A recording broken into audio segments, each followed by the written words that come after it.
السلام عليكم الاخوات، تحيه لكم ومرحبا بكم في هذه الحلقه. كنعتذر من طبيعه الحال الحلقه اللي متاخره بحكم الالتزامات، فالاخوه عذروني وكلكم عارفين بانه عندنا التزامات ديال العمل ولا بد على انه المنتخب المغربي غادي يلعب. خاصنا نهضروا كيف ما العاده ونديروا توقع التشكيله اللي ممكن يلعب بها وليد كونتر المنتخب ديال زامبيا. المنتخب المغربي الحمد لله الامور ديالنا بسلام، مؤهلين رسميا، تاهلنا للدور الثاني، ولكن لابد وليد خصو يبحث على انه يمر على راس المجموعه. غادي ندوزو نتلاقاو مع الثاني ديال المجموعه اللي كتضم المنتخب ديال جنوب افريقيا، تونس، كذلك مالي والمنتخب ديال ناميبيا. يعني ثاني هذه المجموعه هو اللي يكون معنا في حاله الا دزنا حنا الاولين، ومن طبيعه الحال كنقلبوا وكنبحثوا باش ندوزو حنا الاولين. وليد الركراكي شنو هي الخطه والتشكيله اللي ممكن يلعب بها؟ وخلينا نهضروا على واحد النقطه اللي مهمه. وليد الركراكي عنده جوج ديال الاختيارات. الاختيار الاول وهو انه خصو يبحث على انه يدوز هو الاول من المجموعه ديالنا، والاختيار الثاني اللاعبين اللي عندهم خاصه بطاقات صفراء ما خصهمش يتعرضوا لبطاقات صفراء اخرى بحكم انهم محتاجينهم في المباريات المهمه. وكيف ما كنقولوا دائما الهدف من الدور الاول والدور ديال المجموعات هو ندوزو باش نناقشوا الماتشات ديال الدور الثاني، نناقشوهم وحنا مرتاحين.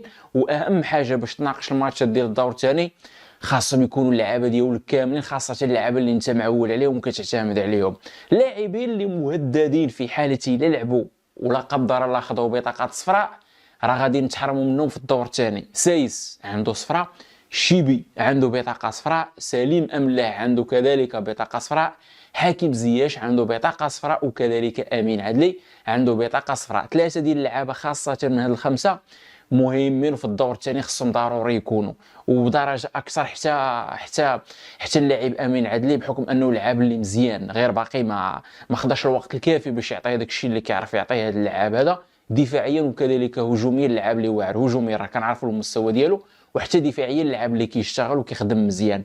سايس واش المدرب وليد يغامر به ولا لا؟ فبناء على الماتش ديال غدا والاختيارات اللي عند وليد الركراكي، شادي رياض مزيان، يونس عبد الحميد مزيان، وعبد الكبير عبقار مزيان، نبارطاجيو بعد التشكيله وحنا وكنناقشوا غاديين وكنناقشوا هي هذه. فسايس الامور ديالو كعطاء في الماتش الاخير بان بانه خاصنا ثنائيه ما بينه وما بين الظهير الايسر، كان شيبي او انه كان اي لاعب اخر خاصها تكونفيرما وتصيره مزيان. سليم املاح ملي كيكون لاعب كيعاون بزاف وكيسد، خاصه لي باس اللي كيكونوا غادي نطلقوا من اللاعبين ديال هذه المنطقه هذه في الدار ديال سايس والشيبي. ملي كيخرج سليم املاح العمل الدفاعي اللي كنعرفوه عند اللاعب سليم املاح كبير بزاف. ملي ما كيكونش لاعب سليم املاح فكنلقاو مشكله ديال اللاعب اللي ممكن انه يغطي المنطقه اللي قدام جوج ديال اللاعبين اللي هو سايس والشيبي، اللي خاصها شويه ديال العمل باش الماتشات الجايين نتفرجوا وماشي يدينا على قلبنا ونتفرجوا وحنا مرتاحين. سايس عنده صفراء، واش والدي غامر به ولا لا؟ غالبا والدي الا كان باقي ما تايقش وكيقلب على الانتصار راه غادي يلعبوا ويقول له رد البال ديالك باش ما تاخذش الصفراء. الشيبي عنده صفراء، يعني كمعوض لسايس بنفس الجوده وبنفس العطاء والثقه، ما كاينش معوض بنفس الجوده، ولكن كاين هاد هاد ثلاثه اللعابه الا لعب واحد فيهم كمعوض لسايس فما يكونش تاثير، حتى هما اللعابه اللي مزيانين والشونجمون ديالنا فهاد الدوره راه شونجمون مزيان. اللاعب الشيبي عنده صفراء، واللاعب اللي معوض ليه في حاله الا كان موجود اللي هو عطيه الله، الى لعب والد ما تكون حتى شي مشكله. فكنتوقع على انه عطيه الله يقدر يلعب غدا، والشيبي بحكم انه عنده بطاقه صفراء والد يقدر ما يغامرش به. سايسي لا غامر به فعندنا العذر، والد من طبيعه الحال غادي تلقاو له العذر ديال انه باغي كونفيرمي وياسوري 3 بوان او انه ياسوري نقطه ويمشي هو الاول في الدور ديال المجموعات، خاصه في المجموعه ديالنا. امرابط غيكون اساسي، بونو كنتوقع يكون اساسي، نايف وحكيمي يكونوا اساسيين، وناحي اساسي، بوفال تيتيلير، وحكيم زياش حتى هو عنده صفراء، املاح حكيم زياش عندهم صفراء. غادي نديروا لهم نفس الاسقاط اللي هضرنا على سايس. الا كانوا لاعب املاح وكذلك حكيم زياش كيشوفهم والد الركراكي بانه ما محتاجش لهم في الماتش وقادر انه ياخذ الصداره بلا هاد اللاعبين هادو، الاهم هو انه يخليهم الماتش اللي مهم ديال الدور الثاني. خاصة غالبا نتلاقاو مع مالي ولا نقدروا نتلاقاو مع جنوب افريقيا. كنتوقع نقدروا نتلاقاو مع جنوب افريقيا، فخاصنا ولا بد على انه اللاعبين ديالنا يكونوا بكامل العناصر ديالهم، الامور كامله تكون مضبوطه باش في الماتش ديال الثمن النهائي نكونوا عندنا اللاعبين كاملين اللي كنعولوا عليهم. بالنسبه لحكيم زياش كاين معوضين، وحتى بالنسبه بكل صدق حتى بالنسبه لسليم املاح راه كاين معوض. خلينا نبارطاجيو ونهضروا حتى على المعوض في حاله الى وليد ما بغاش يغامر بسليم املاح. كاين لاعب السيباري اللي كنسنوا على انه يعطيه فرصه. وليد لعب لي مزيان بكل صدق، ممكن انه يلعب في هذه المنطقه هذه اللي فيها اللاعب سليم املاح، خاصه انه هجوميا مزيان. دفاعيا سليم املاح افضل من اسماعيل السيباري على المستوى الدفاعي. ممكن يكون تا بلال الخنوس اللي كنتمناو يجتهد في الفرص اللي خداها مؤخرا، ولكن المباراه الاخيره ضد الكونغو الديمقراطيه خداها في واحد الوقت اللي كنا حنا في فترات الضعف ديالنا، فاي لاعب كنت تدخلوا في هذيك الوقت هذاك اللي دخل فيه بلال الخنوس كان يتاثر. بالنسبه للحكيم زياش هادو هما المعوضين في حاله اذا ما كانش وليد يغامر باللاعب سليم املاح. ممكن كذلك يعطي فرصه للاعبين اللي عندهم خدمات دفاعيه اكثر مثل العزوزي ريتشاردسون. المهم الا كان وليد باغي يقاد المنظومه الدفاعيه تكون مزيانه وما يغامرش هجوميا، عنده العزوزي وكذلك عنده امير ريتشاردسون. هذه في حاله الا خاف على هذا اللاعب سليم املاح. هادو كاملين كيبقاو فرضيات والتاكد غادي يكون غدا. فاصعب ماتش توقع التشكيله ديالو هو الماتش ديال غدا. علاش؟ حيت ما عندكش الفكره اللي عند وليد في راسو، واش ياسيري الصداره ويقلب على الصداره ويدخل بليكيب تيب ديالو، ولا ما يغامرش ليكيب تيب ديالو ويقول اللاعب البدلاء ونخلي التشكيله الرسميه ديالي المباراه المهمه. فامور بصراحه اي شق خضيتيه وتوقعتيه فراه ممكن يكون صحيح. زياش في حاله ما الى وليد بغى يلعبو خصو غير يرد البال، الى ما بغاش يلعبو واش كاين شي لاعب اللي ممكن انه يعوض زياش في هذه المنطقه هذه؟ الى حطينا عدلي من طبيعه الحال حتى هو صفرا وما تغامرش، اذا كيبقى عندك فقط لاعب الزلزولي وبوفال كاجنحه. هذه الفرضيه اللي كاينه. ويوسف النصيري كافون سونتر. بالنسبه لبزاف ديال الاخوان مقلقين على اللاعب يوسف النصيري والعطاء ديالو والتهديف ديالو.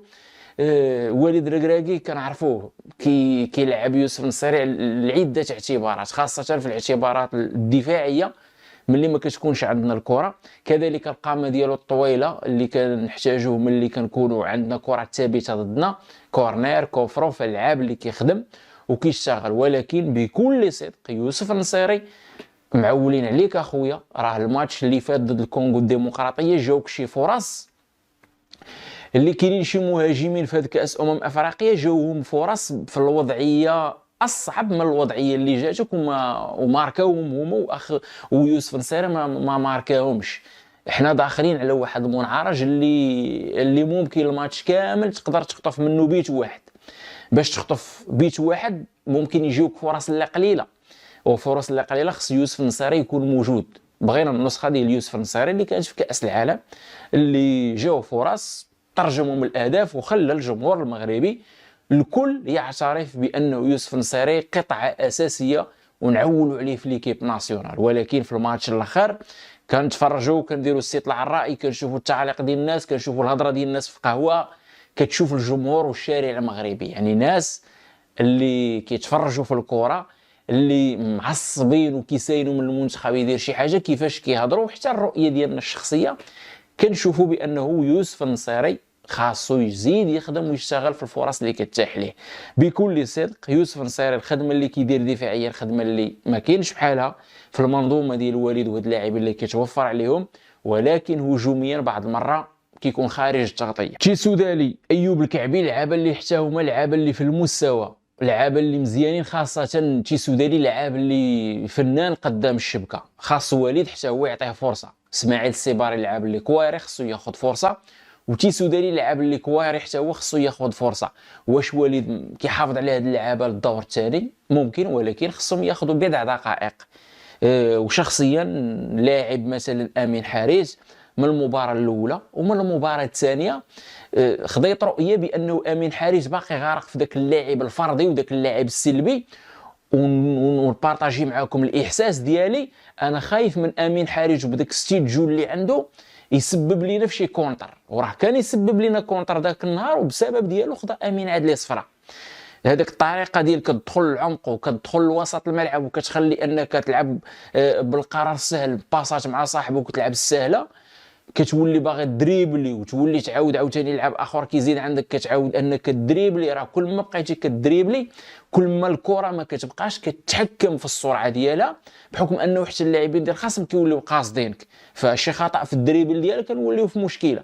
وداخلين دابا على واحد الطريق بحال مثلا موريتانيا على مع المنتخب ديال الجزائر، ماركاو سدوا صعبوا الماتش على على الخصم ديالهم. وهاد الماتشات بحال هكا خاصه كنهضر على الدور الثاني. الدور الثاني الا ماركات عليك شي فرقه راه صعيب ترجع، ولا بغيتي ترجع راه خصك تكون محظوظ، وخصك اللعابه يكونوا ديالك ما كيزقلوش.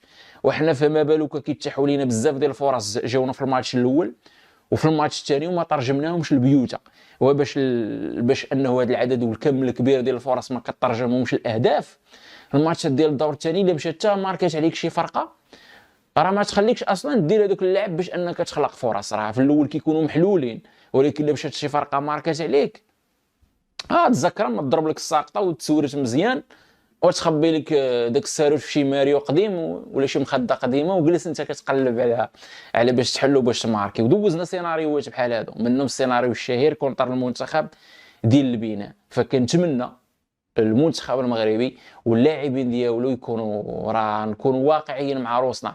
راه كلكم اللعابه كاملين من دون استثناء كلكم عندكم الذاكره باقا شاده اللقطات ديال الحسره في الماتش الاخير ديالنا في العام اللي فات في الكار اللي فات ضد مصر، وكيفاش اللعابه مأزمين حتى حنا كنا تأزمنا باقيين عاقلين على داك البيلانتي ديال 2019 اللي ضيع زياش وكل شيء طالع للدم. هو باش ما نعاودوش هاد السيناريوهات هادو. نتمنوا الفعاليه تكون والحيطه والحذر تكون باش نخرجوا الماتشات ديالنا لبر الامان. فبغينا نمشيو بنفس السيناريو. عندنا جوج حلول، يا اما نشوفوا داك السيناريو الغضب وبنادم ساكت له قلبه بحال 2019 والكان الاخير ديال 2021، ولا نشوفوا كل شيء طالع في واحد الكار معريو اللعابه ضارب الكوستارات والكرافاطه ونضيضرات وطالقين ستوريات ولايفات وغادي قدام الجمهور المغربي في الشوارع وكل شيء فرحان. عندنا جوج، عاد الاستقبال ديال صاحب الجلاله في القصر الملكي والتوشيح ديالهم بالاوسمه. فدابا عندنا جوج بوابات، بوابه ديال انه نفرحوا هذا الجمهور المغربي ولا البوابه الاخرى. فكنتمنى يكون العطاء الحيطه والحذر باش نمشيو مزيان. والتشكيله اللي كنتوقع هي هذه بكل صدق، هي هذه التشكيله اللي كنتوقع. وكيف ما قلت بانه في هذه الوضعيه هذه صعيب توقع التشكيله الرسميه، ولكن مجبرين على اننا نديروا واحد التوقع، حيت لابد الاخوه كيسيروا منا نديروا التوقع ديال التشكيله الرسميه اللي كنتوقع تكون هي هذه. تغيير واحد اللي يقدر يكون هو ديال عطيه الله في بلاصه الشيبي، ولكن نكون معكم صادق حتى الا بدل وليد الركراكي بزاف ديال اللاعبين فنكون متفق معاه ويكون التغيير اللي معقول، حيت وليد محتاج للاعبين ديالو الاساسيين في الادوار المهمه اللي هي الدور الثاني. نتلاقاو الاخوه في الحلقه اللي جايه اللي تكون خاصه بتحليل الماتش ديال المنتخب الوطني المغربي مع زامبيا. ما تنساوناش من الدعم ديالكم.